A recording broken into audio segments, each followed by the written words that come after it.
국문학적인 이야기를 좀 하면 여러분 문학을 이제 공부하러 오셨어요. 물론 이제 어학도 공부하고 국문학을 공부하고 문학과 어학을 다 하는데 왜 이런 걸 내가 해야 되느냐? 왜 내가 시를 공부하고 내가 소설을 공부하고 뭐 수필을 공부하고 고전 시가를 공부하고 뭐 고전 소설을 공부하고 또 국어학도 공부하고 뭐 그러잖아요. 여러 가지 공부해. 왜 이런 걸 하느냐?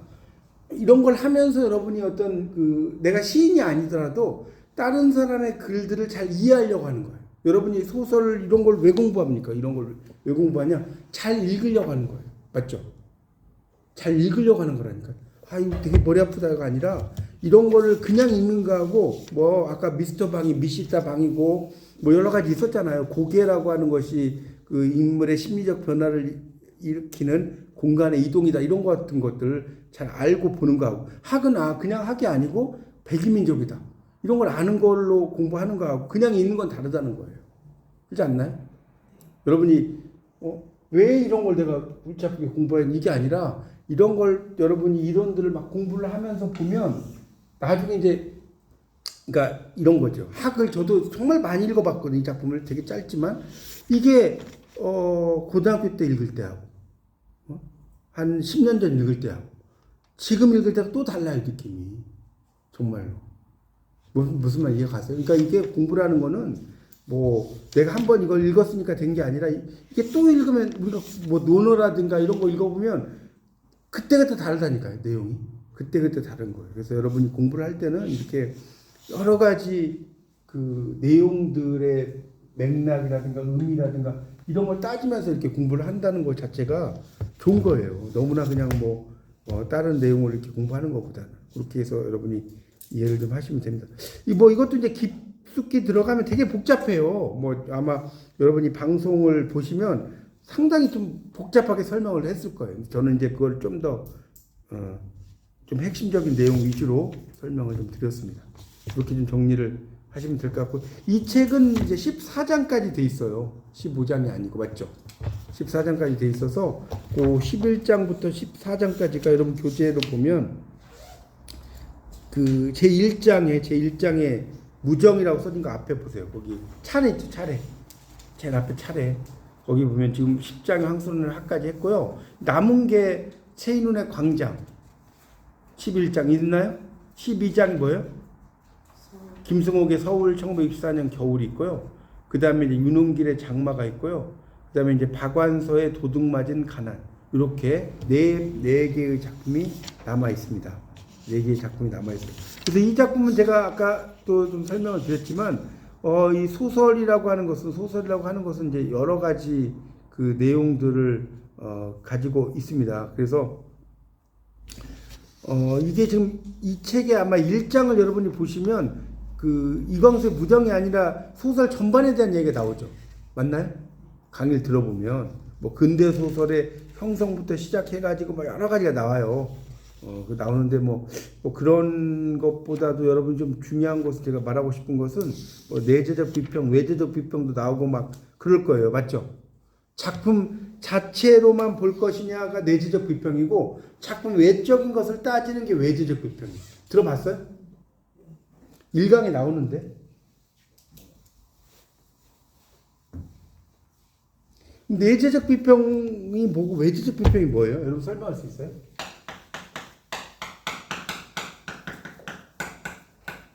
남은 시간에 제가 이제 이런 이야기를 좀 할게요. 11, 12, 13 가능하고. 어차피 1강에 나오는 이야기를 조금 핵심만 이야기할 거예요. 다 이야기하면 머리 아프니까. 내재적 비평은 뭐냐면, 자, 써놓으세요. 이게 되게 중요한 겁니다. 작품 자체에 대한 상세적 분석이에요. 이게 내재적 비평. 작품 자체에 대한 상세적 분석. 자, 이렇게 쓰세요.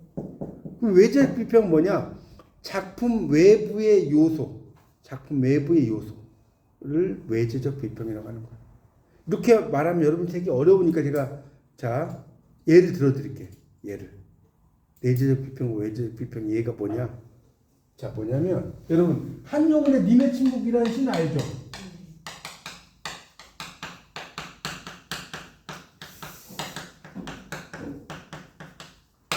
자, 님은 같습니다. 사랑하는 나의 님은 같습니다. 있다고 그러나요? 그건 알죠? 그럼 이 님이라고 하는 걸 작품으로만 보면 어때요? 님이라고. 사랑은 님이죠. 연인, 맞나요? 이게 내재적 비평이야.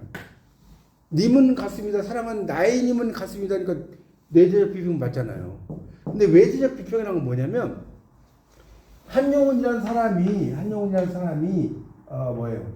승려였어, 승려. 맞죠? 승려였어. 그러니까 이 님은 뭐냐? 절대자다.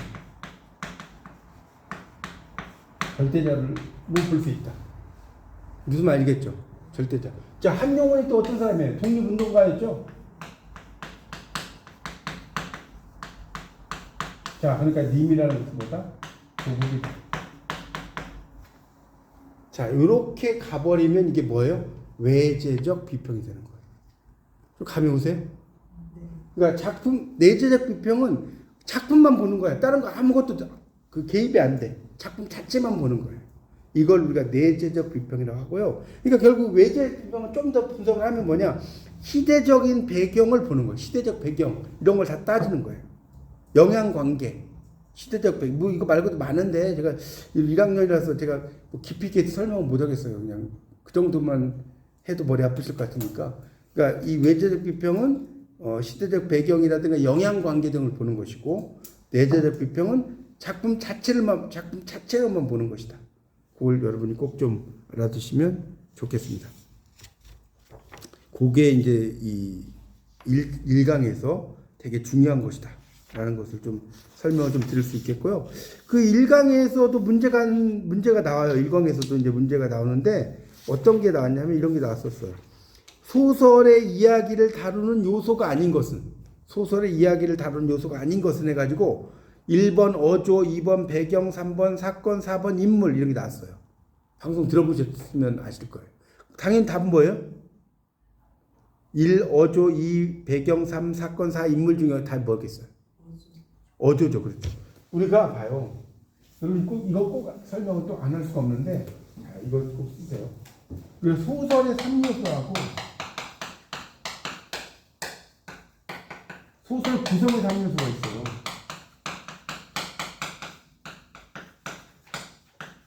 자, 소설의 3요소가 뭐냐? 주제 구성 문제고요.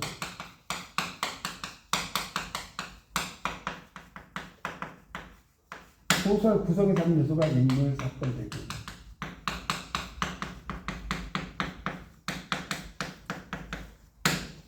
무슨 말 이해가죠?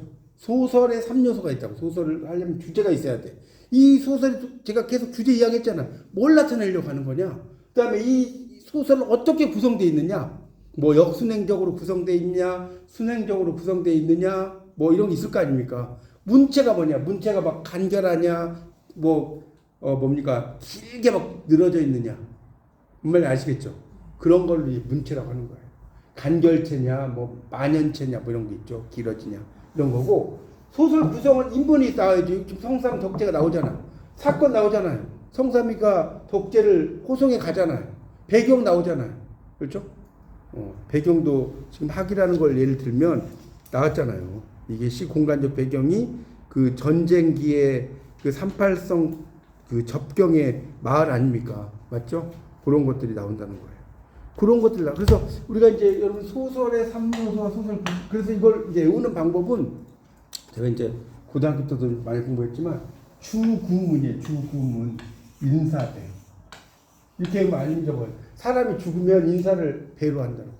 주구문 인사대 이렇게 외우시면 됩니다. 그래서 이 소설의 3요소하고 소설 구성의 3요소가 있다. 어렵지 않죠? 알아두시면 이거 되게 잘 나오는 거니까 뭐 시험을 떠나서 여러분 상식으로 이 소설 공부할 때 알아두시면 좋겠습니다.